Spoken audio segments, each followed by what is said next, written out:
പേരെന്താ? Jeep Wrangler Rubicon. Jeep Wrangler Rubicon.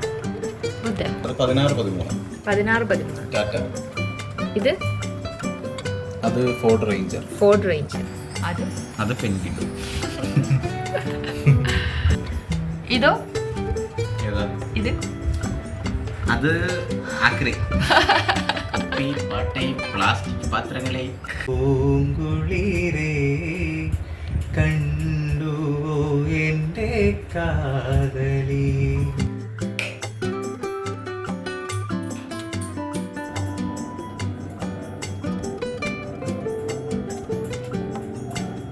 Hello, welcome back to അച്മി stories. ഇന്നൊരു day in my life, ഒരു evening day in my ലൈഫാണ് കേട്ടോ ഞാൻ ചെയ്യുന്നത്. വൈകുന്നേരം ഇങ്ങനെ നല്ല മഴയായിരുന്നു. മഴയത്ത് ഇങ്ങനെ ഇരുന്നപ്പോഴാണ് എന്നാൽ പിന്നെ ഒരു വീഡിയോ എടുത്തേക്കാന്ന് കരുതുന്നത്. ഞങ്ങളൊരു ടേബിൾ പുതിയതായിട്ട് വാങ്ങിയിരുന്നു. ആ ടേബിളിൽ കുറേ അറേഞ്ച്മെൻറ്റ്സ് ഒക്കെ ചെയ്ത് വെച്ചിട്ടുണ്ട് കേട്ടോ. ഇതുവരെ അങ്ങിങ്ങായിരുന്ന സാധനങ്ങളെല്ലാം നമ്മളൊന്ന് അടുക്കി പറക്കി. നമുക്ക് മിനിയേച്ചർ കളക്ഷൻസ് ഭയങ്കര ഇഷ്ടമാണ്. അപ്പോൾ നമ്മൾ കളക്ട് ചെയ്ത കുറച്ച് മിനിയേച്ചേഴ്സ് ഇവിടെ പ്ലേസ് ചെയ്തു. Ford ranger. അത് ടാറ്റ 407. ഇത്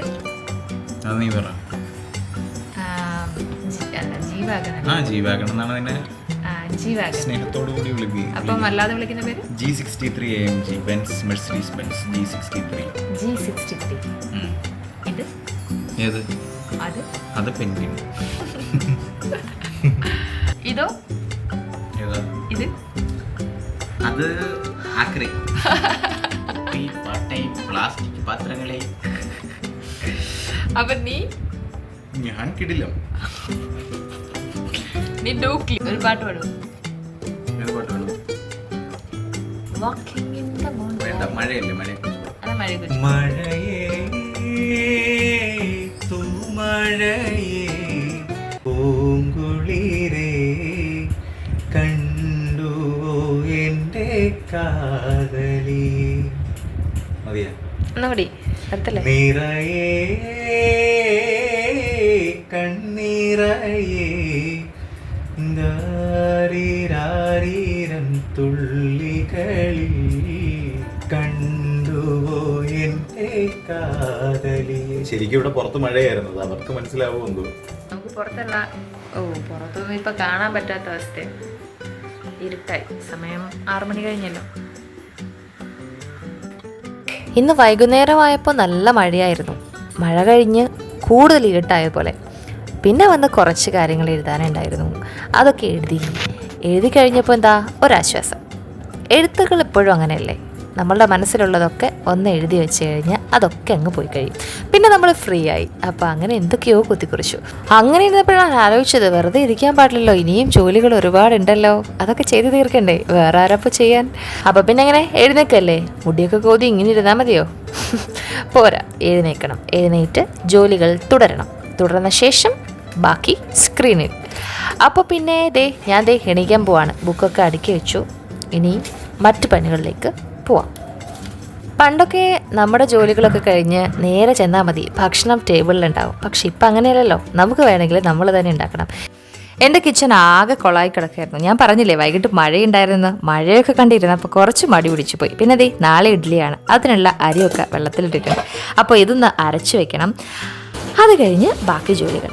ഈ അടുക്കളപ്പണി എന്ന് പറഞ്ഞു കഴിഞ്ഞാൽ ഒന്നിന് പുറകെ എന്നാൽ ഇങ്ങനെ ജോലികൾ വന്നുകൊണ്ടേയിരിക്കും. നമ്മൾ വിചാരിക്കും ഈ ജോലി ചെയ്ത ശേഷം വേഗം തിരികെ വരാമെന്ന്. പക്ഷെ നടക്കില്ല. ഇത് കഴിയുമ്പോഴായിരിക്കും അടുത്തത് കണ്ണിൽപ്പെടുക. എപ്പോഴും ഇങ്ങനെ അൺലിമിറ്റഡായി പോയിക്കൊണ്ടിരിക്കുന്ന ഒരു ജോലി അടുക്കളപ്പണിയായിരിക്കും അല്ലേ? നിങ്ങൾക്ക് അങ്ങനെ തോന്നാറുണ്ടോ? തോന്നാത്തവർ ചുരുക്കമായിരിക്കും. ഇനി അങ്ങനെ തോന്നുന്നില്ല എങ്കിൽ അത് നിങ്ങളുടെ ഭാഗ്യം കേട്ടോ. അപ്പോൾ ഞാൻ മാവ് ഉണ്ടാക്കാനുള്ള പരിപാടികളിലാണ്. ദോശ വേണോ ഇഡ്ഡലി വേണോ എന്നുള്ളതൊക്കെ നാളത്തെ മൂഡ് പോലെ ഇരിക്കും. എന്തായാലും മാവ് റെഡിയാക്കണമല്ലോ. പണ്ടൊക്കെ ഈ അരിമാവ് അരയ്ക്കാൻ വേണ്ടിയിട്ട് അമ്മ ആട്ടുകല്ലിൽ ഇങ്ങനെ ഇരുന്ന് അരയ്ക്കുന്നത് എൻ്റെ ഓർമ്മയിൽ വരുന്നുണ്ട് കേട്ടോ. ഇപ്പോൾ പക്ഷേ ആട്ടുകല്ലൊക്കെ പോയി. ഇനി ആട്ടുകല്ല് ഉണ്ടെങ്കിൽ തന്നെ നമുക്കുണ്ടോ സമയം? മിക്സിയിലാണെങ്കിൽ കൂടി ഇതൊന്ന് കഴിഞ്ഞാൽ മതിയായിരുന്നു എന്നുള്ളതാണ് മനസ്സിൽ വരിക അല്ലേ.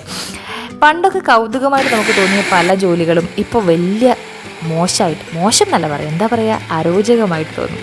കാരണം മറ്റ് പല കാര്യങ്ങളും നമുക്ക് ചെയ്യാൻ താല്പര്യമുണ്ടാവും, പക്ഷേ ഇതൊക്കെ ചെയ്തല്ലേ മതിയാവും. എനിക്ക് പൊതുവേ കുറച്ച് സമയം മാത്രം കിച്ചണിൽ സ്പെൻഡ് ചെയ്യാൻ ഇഷ്ടമുള്ള ഒരാളാണ്.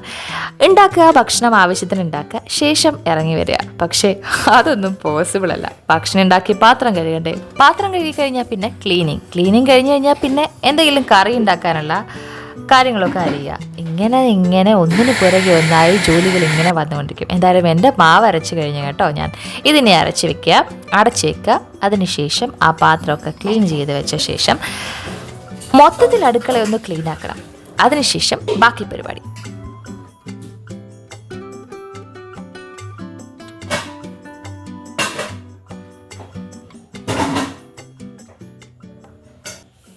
ഒരു അരിമാവ് അരച്ച് കഴിഞ്ഞപ്പോൾ തന്നെ എൻ്റെ കോലം നിങ്ങൾ കണ്ടില്ലേ. കുറച്ച് പാത്രം കൂടെ കഴുകിയപ്പോഴത്തേക്കും ഞാൻ ആകെ ടയേർഡാണ്. അതേപോലെ ഞാൻ ആകെ മുഷിഞ്ഞു.